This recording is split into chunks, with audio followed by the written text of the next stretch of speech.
என் உயிரே என் உயிரே யாவும் நீதானே.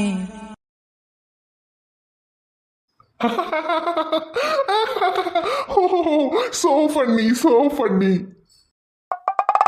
டேய், இப்ப எதுக்கு இப்படி லூசு மாதிரி சிரிச்சுக்கிட்டு இருக்க? நான் என்ன காமெடியா சொல்லிக்கிட்டு இருக்கேன்?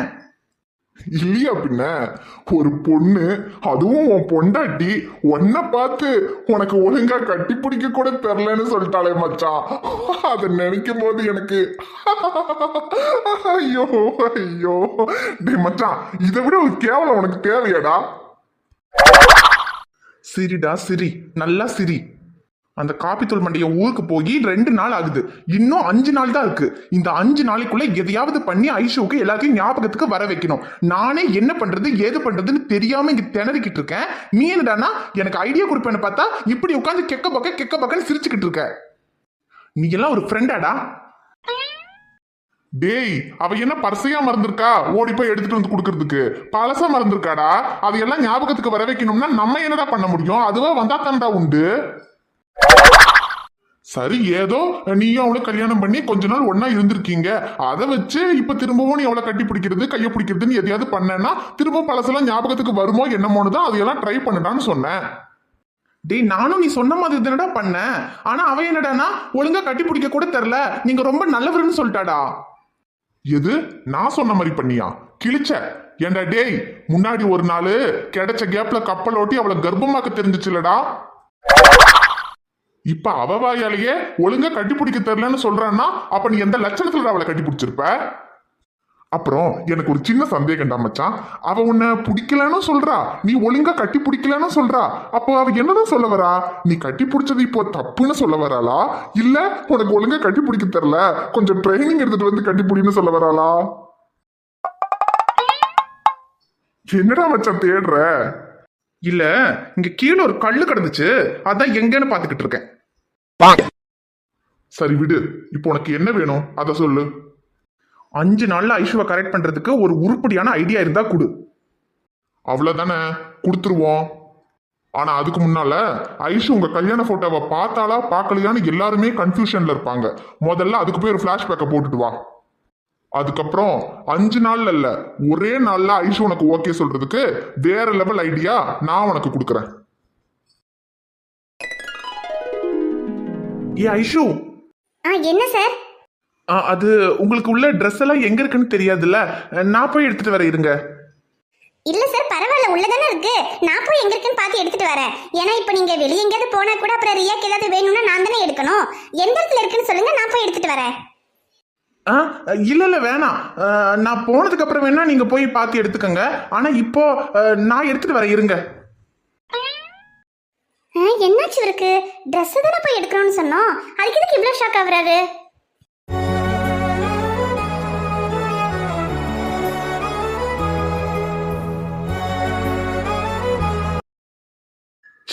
ஐஷு இந்த வீட்டுக்கு வரும்போதே இந்த போட்டோவை எடுத்து மறைச்சு வைக்கணும்னு தோணாம போயிருச்சு. ஏதோ இப்பவாவது ஞாபகம் வந்துச்சே. ஐஷு மட்டும் இந்த போட்டோவை பார்த்திருந்தா அவ்வளவுதான், அப்புறம் என்ன ஏதுன்னு எல்லாத்தையுமே கேட்டிருப்பா. அவகிட்ட நம்ம என்னன்னு சொல்ல முடியும்? எந்த உண்மையும் அவகிட்ட சொல்ல மாட்டேன்னு சத்தியம் வேற பண்ணிட்டோம். ஐஷுக்கு இந்த போட்டோவை பார்த்தா பழசெல்லாம் ஞாபகத்துக்கு வரும்னு நீங்க நினைக்கலாம். ஆனா ஒருவேளை வரலன்னா, இந்த போட்டோவை பார்த்ததுக்கு அப்புறமும் அவளுக்கு எதுவும் ஞாபகத்துக்கு வராம இருந்தா அவ உடனே இதை பத்தி அவங்க அம்மா அப்பா கிட்ட தான் கேட்பா. அப்புறம் இந்த விஷயம்லாம் அவங்களுக்கு தெரிஞ்சதுன்னா அவளை இங்க ஒரு நிமிஷம் கூட இருக்க விட மாட்டாங்க. அவளை உடனே துபாய்க்கு கூட்டிட்டு போயிடுவாங்க. அதனால ஐஷு இங்க இருக்கணும்னா அவளுக்கு எதுவுமே ஞாபகத்துக்கு வர்றதுக்கு முன்னாடி இதெல்லாம் அவளுக்கு தெரியாம இருக்கிறது தான் நல்லது. அதனால முதல்ல இந்த போட்டோவை எடுத்து ஐஷு கண்ணில் படாத மாதிரி எங்கேயாவது மறைச்சு வைக்கணும். சார், ஏங்க, நான் தான் ட்ரெஸ் எடுத்துட்டு வரேன்னு சொன்னல, நீங்க எதுக்கு இப்ப இங்க வந்தீங்க? ஐயோ சார், ட்ரெஸ் எடுத்துட்டு வரேன்னு சொன்னீங்க, இவ்வளவு நேரம் ஆச்சு, உங்களை காணோம், அதான் சரின்னு நானே வந்தேன். ஏங்க, எடுத்துட்டு வரேங்க, முதல்ல நீங்க போங்க, நான் வரேன். என்னாச்சு இவருக்கு? ட்ரெஸ்ஸிங் ரூமுக்கு தானே வந்தோம், ஏதோ இவர் ட்ரெஸ் மாத்திக்கிட்டு இருக்கும்போது உள்ள வந்த மாதிரி எல்லாம் இப்படி பயப்படுறாரு. ட்ரெஸ் எடுத்துட்டு வரேன்னு சொல்லிட்டு ட்ரெஸ் எடுக்காம செவத்துல ஒட்டிட்டு பள்ளி மாதிரி ஏன் நின்னுக்கிட்டு இருக்காரு? ஏங்க, நீங்க இன்னும் போலையா? போங்க கொஞ்சம். ஐயோ போறேன் சார், அதுக்கே நீங்க இப்படி பயப்படுறீங்க? பின்ன பயமா இருக்காதா? ஒரு வயசு பையன் தனியா இருக்கிற ரூம்ல இப்படி நீங்க திடீர்னு வந்தீங்கன்னா எனக்கு பயமா இருக்காதா? இது இவருக்கே கொஞ்சம் ஓவரா இல்ல? ஐயோ சார், அது ஏதோ போட்டோ மாதிரி இருந்துச்சு, அதான் ரியாவோட போட்டோவோ என்னமோ பார்க்கலாமேன்னு கேட்டேன். இங்க பாருங்க, அது ரியாவோட போட்டோலாம் ஒன்றும் கிடையாது. அது உங்களுக்கு தேவையில்லாத விஷயம். நீங்க முதல்ல அங்க போய் இருங்க, நான் ட்ரெஸ் எடுத்துட்டு வரேன். இவரை புரிஞ்சுக்கவே முடியலையே. சில நேரத்துல இந்த உலகத்திலேயே ஏதோ நம்ம தான் ரொம்ப முக்கியங்கிற மாதிரி நடந்துக்கிறாரு, சில நேரத்துல எதையோ நம்ம கிட்ட இருந்து மறைக்கிற மாதிரியே நடந்துக்கிறாரு. ஆனா ரியா விஷயத்துல இவர் எதையோ நம்ம கிட்ட இருந்து மறைக்கிறாரு, அது மட்டும் உறுதி. ஒருவேளை இவர் மறைக்கிற அந்த விஷயம் அந்த போட்டோல தான் இருக்கோ? அந்த போட்டோல என்ன இருக்குன்னு தெரிஞ்சா ஒருவேளை இவர் மறைக்கிற அந்த விஷயம் என்னன்னு கண்டுபிடிச்சிடலாம் போல. சரி, எங்க போயிட போகுது? எப்படி இருந்தாலும் அந்த போட்டோ இந்த வீட்டுக்குள்ள தானே இருக்க போகுது. கூடிய சீக்கிரத்துல இவர் என்னதை மறைக்கிறாருங்கிறத கண்டுபிடிக்கணும். எங்க கொஞ்சம் போங்க.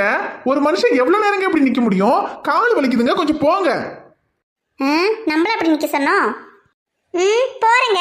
அப்புறம் ட்ரெஸ் எல்லாம் ஒன்றும் தேவையில்ல, ஆல்ரெடி அங்க இருந்த ட்ரெஸ் ரியாவுக்கு போட்டு விட்டுட்டேன். ட்ரெஸ் எல்லாம் ஒன்றும் வேண்டாம், வாங்க. என்னது, ட்ரெஸ் வேண்டாமா? அப்புறம் எதுக்கு இப்ப இங்க வந்தா?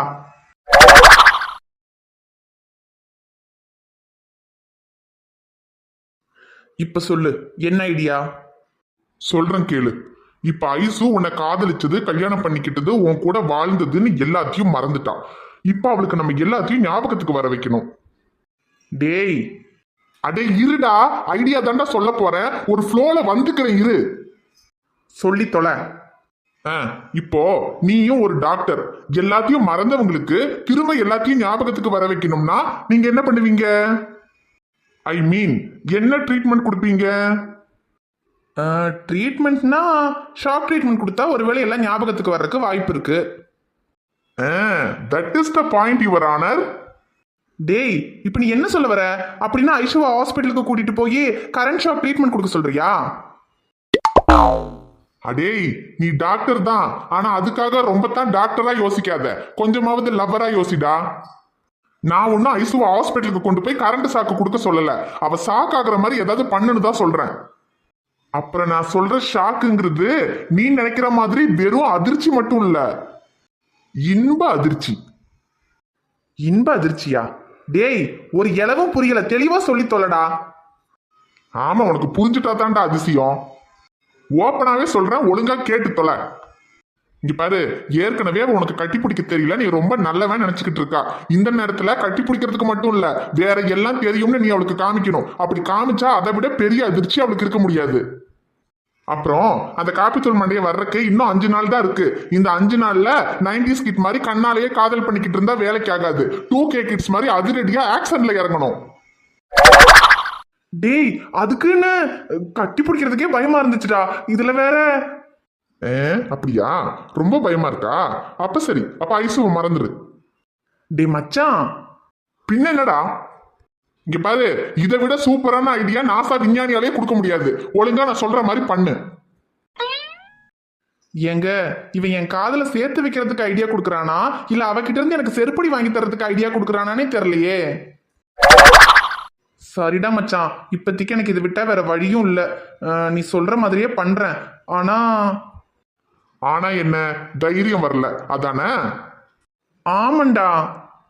ஒன்னும் கவலைப்படாத, உனக்கு தைரியம் வர்றதுக்கு நான் வேற ஒரு ஐடியா வச்சிருக்கேன், அதை நாளைக்கு சொல்றேன். சார், வேற ஏதாவது வேணுமா சார்? இல்ல வேண்டாம். பில்லு எவ்வளோ ஆச்சுன்னு சொல்லுங்க. 2 கோல்டு காஃபி 200 ரூபாய் ஆச்சு சார். என்னது, 200 ரூபாயா? டேய், 2 காப்பிக்கு 200 ரூபாயாடா? ஐயோ சார், இது கோல்டு காஃபி சார். ஏண்டா, சூடான காப்பிக்கே 20 ரூபாய் தான், ஆறி போன காப்பிக்கு 200 ரூபாயா? நல்லா பண்றீங்கடா பிசினஸ்.